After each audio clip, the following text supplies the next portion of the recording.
Bonjour à tous.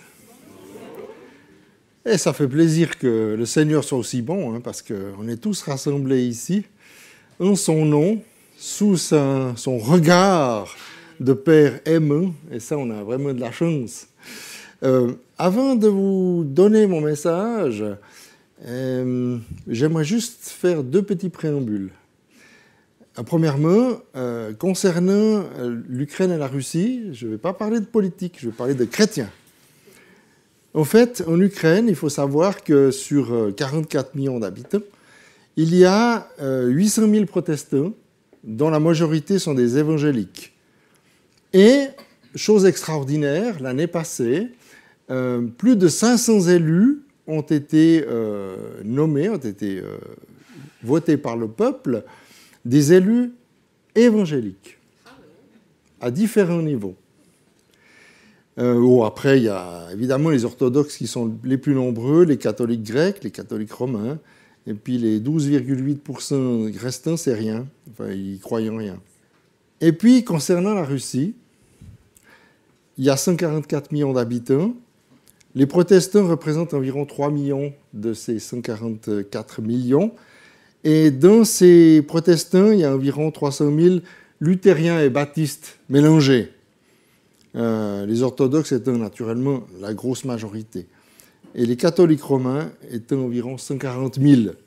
Bon, tous ces chiffres, c'est un petit peu du blabla, mais c'est intéressant de voir qu'il y a des chrétiens dans ces pays-là. Et je suis en contact avec une petite communauté à Paprovsk. C'est à 8000 km de Moscou, c'est très très loin, mais c'est des gens qui sont animés par le feu du Seigneur. Et puis, tous ces chrétiens, qui sont en Ukraine, qui sont en Russie, sont actuellement en prière, en mouvement, pour que cette guerre infâme s'arrête. Voilà. Deuxième petit préambule. Je suis devant vous ce matin avec ce que le Seigneur m'a mis dans le cœur. Et puis, j'avais un fil. Dimanche passé, pour la prédication, j'avais une petite idée. Et à cause ou grâce à Philippe, j'ai changé mon fusil d'épaule. Mais vous savez, l'enseignement, c'est un exercice périlleux. Parce que Jacques 3,1 nous dit, « Mes frères, qu'il n'y ait pas parmi vous un grand nombre de personnes qui se mettent à enseigner, car vous savez que nous serons jugés plus sévèrement. » Dès le début de ce que j'ai enseigné dans d'autres églises, ça m'est resté un petit peu par là. C'est clair qu'il y a différentes choses, il y a 4 éléments en fait qui rendent cet exercice périlleux. D'abord la statistique, puisque ça saute aux yeux dans Jacques 3, qui nous dit « Soyez pas trop nombreux ». Et puis l'enseignant utilise un outil qui est extrêmement traître qui s'appelle la langue. C'est dangereux la langue. Alors, toute parole vaine sera jugée, nous dit Matthieu 12, 36. C'est pour ça que les enseignants, attention. Une deuxième raison, une question de conséquence, puisque les paroles des enseignants sont censées avoir des conséquences peut-être dans la vie des autres. Celui qui fait trébucher un autre est jugé plus sévèrement. Et Luc 17, 1 à 2 dit « Jésus dit à ses disciples, il est impossible qu'il n'arrive pas des scandales. Mais malheur à celui par qui ils arrivent. Il vaudrait mieux pour lui qu'on mette à son cou une pierre de moulin et qu'on le jette dans la mer que s'il scandalisait un de ses petits. » Et puis il y a une question de responsabilité, bien sûr. L'enseignant est responsable devant ses auditeurs. S'il ne dit pas tout le conseil de Dieu, eh bien, il devra rendre des comptes à Dieu. Voilà. Et Acte 20, 30 nous avertit, il donne un avertissement aux enseignements pervertis. Et une question de connaissance. Par son enseignement, le prédicateur montre qu'il connaît les exigences de Dieu, et Dieu exigera donc plus de lui. Alors là, il y a des références, Matthieu 4, 24, Luc 12, 47, 48, Romains 2, 1, et puis Luc 6, 37, 38. De même, le prédicateur est appelé à dénoncer le péché, à exhorter à la vie de sainteté. Et s'il y a hypocrisie, la Bible enseigne qu'il sera jugé plus sévèrement. Luc 12, 40. Alors, je connais ça, pour l'avoir expérimenté plusieurs fois dans d'autres communautés. Et le Seigneur m'a repris moult fois. Je tiens à vous rassurer. Et je ne parle même pas de ma femme qui est ma meilleure critique. Alors le thème aujourd'hui, c'est qu'est-ce que c'est grandir avec Dieu? Tu vois, Philippe, ça rejoint un petit peu. Grandir, c'est devenir plus grand, hein, c'est avancer en âge, c'est paraître plus grand, c'est augmenter en valeur aussi, c'est prendre de l'extension comme ça, c'est rendre moralement plus grand. Donc globalement, c'est passer de petit à grand, comme ça. Dans la vie humaine, il y a quand même quelques étapes clés. Alors moi, j'en ai noté quelques-unes, peut-être que vous en avez d'autres qui viendront, mais les plus importantes à mes yeux, donc le fœtus, le bébé, l'enfant, l'adolescent, le jeune adulte, là il peut y avoir l'adolescent, mais je ne l'ai pas mis, l'adulte mûr, le vieux, le très vieux. Et à tel point que moi ça m'a frappé parce que mon filleul, que certains ont peut-être vu le dimanche passé, il va avoir 2 ans. Et lui, il a des fortes chances de devenir centenaire. Alors qu'il y a peut-être même 20 ans, on ne parlait même pas des centenaires. Il y en avait quelques-uns comme ça qui se baladaient. Mais il peut devenir centenaire, donc très vieux. Et croyez-moi, quand je dis vieux, très vieux, ce n'est pas du tout péjoratif. Moi, je me mets dans les vieux, d'ailleurs. C'est quelque chose qui est valorisant, au contraire. C'est quelque chose d'important. On a à transmettre des choses vers les plus jeunes. Donc, chaque étape, c'est vraiment important pour passer à la suivante. On ne va pas tout à coup devenir un stade suivant, ça ne va pas. Et puis, pour se développer, bien sûr qu'il faut des nutriments, c'est nécessaire. Donc la croissance physique, par exemple, exige une alimentation saine, de l'exercice, du sommeil, du repos. La croissance intellectuelle nécessite l'étude, la pensée critique, le raisonnement, et un apprentissage continu. Et la croissance émotionnelle requiert des relations saines, un discours sensé, l'acceptation et l'amour. Ainsi, on aura vécu une vie d'homme accomplie. Et quand je dis homme, j'inclus les femmes. Seulement, la vie terrestre, elle a une fin quand même. Hein. Disons que la mort, elle rôde autour de nous. On est un peu né pour mourir, vous voyez ? On est condamné à mort. Mais ce qu'il y a, c'est qu'on rencontre d'autres gens. On rencontre aussi la richesse, la diversité des humains. Et puis, la fragilité. Tous sont de la même pâte humaine, on est bien d'accord. Et il nous arrive d'être tour à tour tourmentés, ou dépressifs, optimistes, volontaires, altruistes, radins, moins bien, hein, modestes, gonflés d'orgueil. Et pourtant, cette vie, elle nous est donnée pour qu'on aille de l'avant quand même. Hein. On n'est pas coincé dans un schéma ou plusieurs schémas. Alors, on arrive à des gens qui ont dû grandir. Je veux parler du peuple de Dieu. Vous savez qu'au commencement, Dieu créa les cieux et la terre, l'eau, les étoiles, les planètes, les plantes, les animaux. Puis à la fin, il nous a créés, nous. Puis, je ne sais pas ce qui s'est passé, il y a eu des fils qui se sont croisés à un moment donné. Ils ont fait des grosses bêtises, les hommes, au départ. Vraiment des grosses bêtises. Puis Dieu, il a dit, maintenant, ça suffit. Allez, tous liquidés, sauf Noé et sa famille. Et les animaux. Bon, alors, on trouve ça dans Genèse, chapitre 6 à 9. Et puis, bien sûr, Dieu, il a laissé des vivants, donc c'était pour repeupler la terre, hein, pour de nouveau grandir. Alors, ils ont été vite de retour aux affaires, les humains. Ils se sont de nouveau multipliés, et puis, ils ont nous fait des bêtises. C'est pas possible, ça. C'est pas grandir avec Dieu de faire des bêtises. Ils ont commencé à construire une tour. Vous savez, à Babel, ils ont construit une tour comme ça. Et Dieu, il a intervenu de nouveau. Et il les a confondus en mettant des langues différentes. pour ça que c'est dur maintenant. Il y a le français, il y a le russe, il y a l'allemand, il y a l'anglais, il y a l'italien, etc.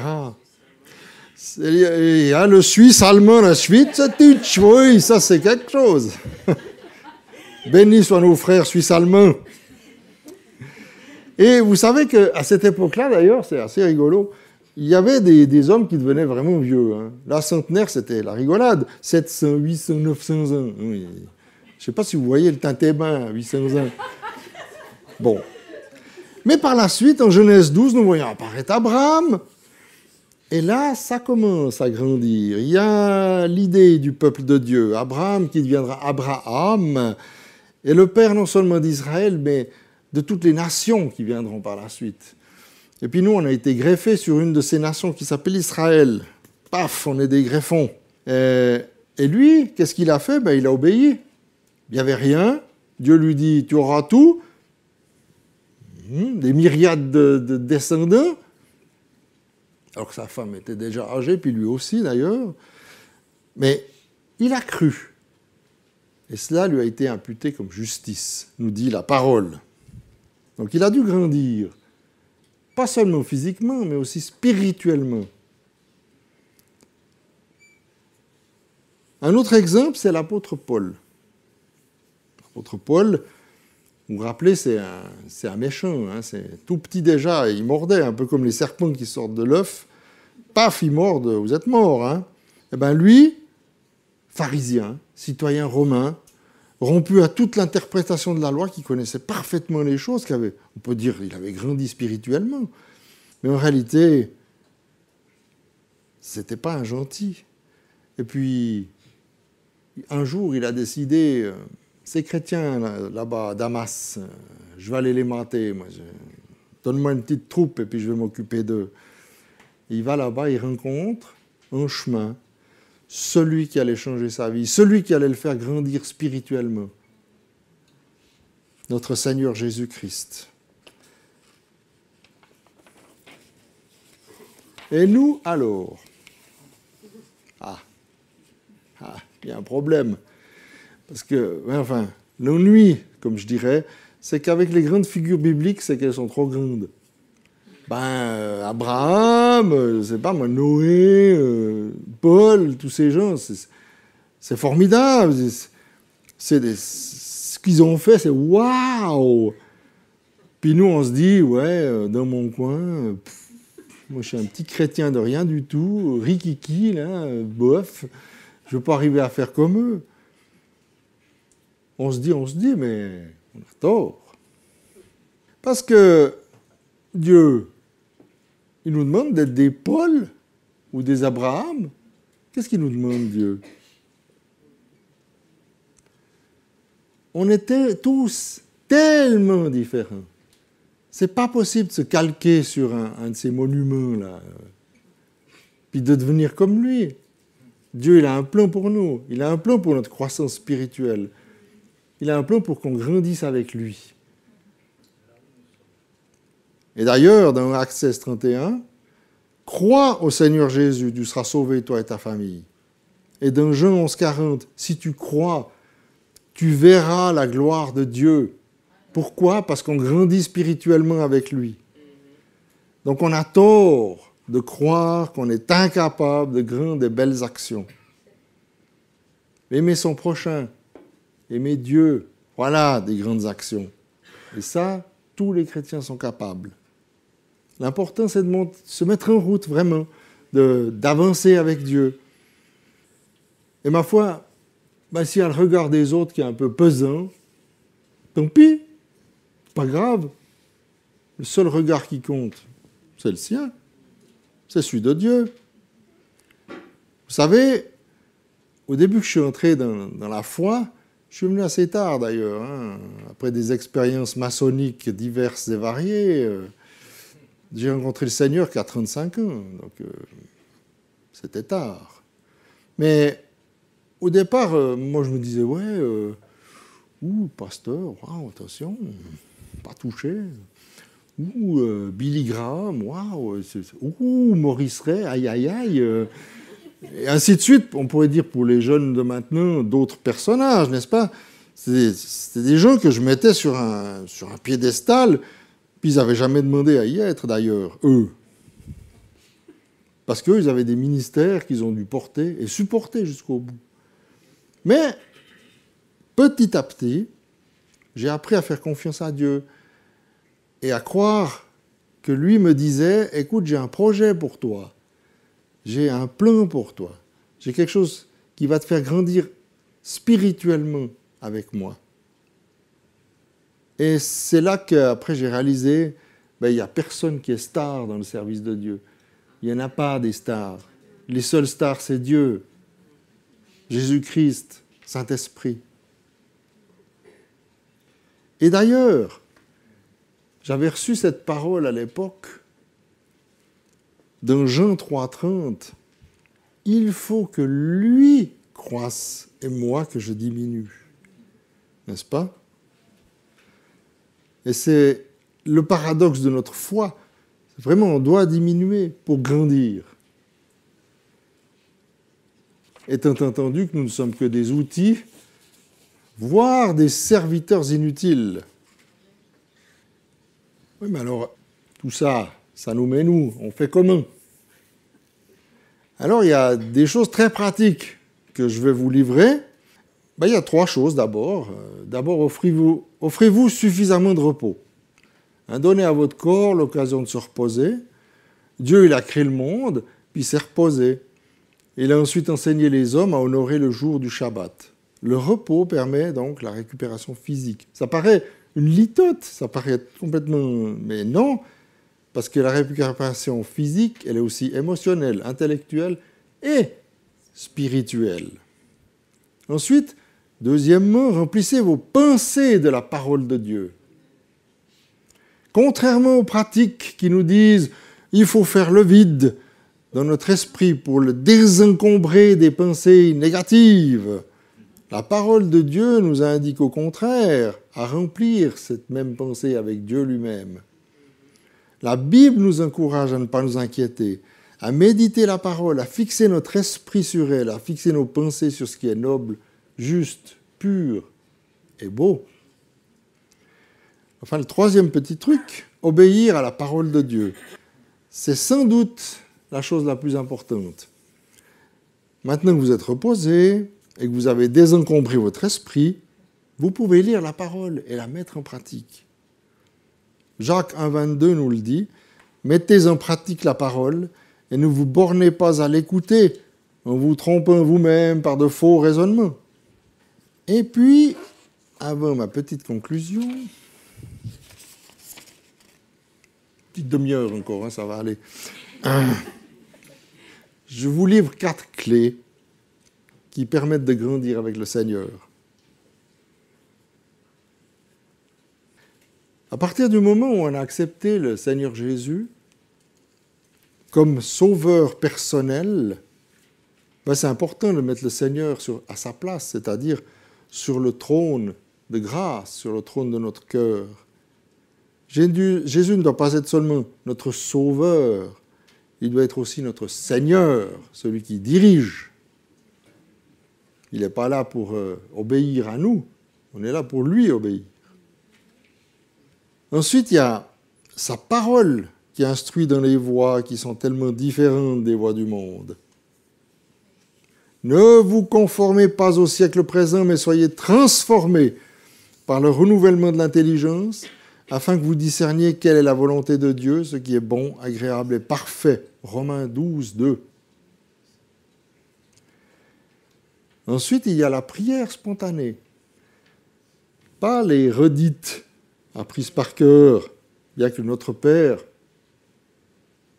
fasse exception. Eh bien, la prière spontanée, c'est le moyen d'atteindre une véritable communion avec Dieu par le Saint-Esprit. Et il ne faut pas la négliger. Surtout qu'on peut prier partout, en tout temps, à toute heure, à haute voix ou en soi, on peut prier. Mais quelle liberté! Et puis, quatrième petite clé, c'est l'église locale. C'est ici. Mais c'est dans d'autres églises aussi, c'est des églises locales. Ce n'est pas seulement une association humaine, un club de foot, mais c'est une partie du corps de Christ. Chacun est membre de ce corps. Et c'est là notre place. C'est par elle que nous avons un foyer spirituel, la nourriture spirituelle nécessaire à notre croissance. Je parlais des prédicateurs. Ben, ils apportent chacun quelque chose. Et là, c'est important d'être sur place. Et Dieu soit loué, il n'y a plus besoin de faire ça par Zoom. Quelle chance! Alors on est des humains, on est plein de défauts, on est plein d'infirmités, on est plein d'incapacités, on est plein surtout de péchés. Hein. Ouh là là. Mais Dieu, il nous aime. Et il nous attend dans son royaume, où nous irons un jour. Nous serons tous rassemblés dans ce lieu. Et moi, j'ai toujours été convaincu, depuis le début, alors ça ne m'a jamais quitté, de Romains 8, 35, que rien ne pourrait me séparer de l'amour de Dieu. Rien du tout. Et ça aide à grandir. Avant d'arriver tout de même à ma conclusion, j'aimerais ajouter un 5e point qui me tient particulièrement à cœur, qu'on a découvert avec ma femme, probablement beaucoup d'entre vous aussi connaissent, c'est le réservoir affectif. Jésus ne laisse jamais notre réservoir affectif se vider. Ce n'est pas comme sur un boguet, à un moment donné, il n'y a plus d'essence, puis on ne peut plus avancer. Non, Jésus nous donne tout le temps. Pardon, je m'excuse. Oui, un boguet, c'est un vélomoteur.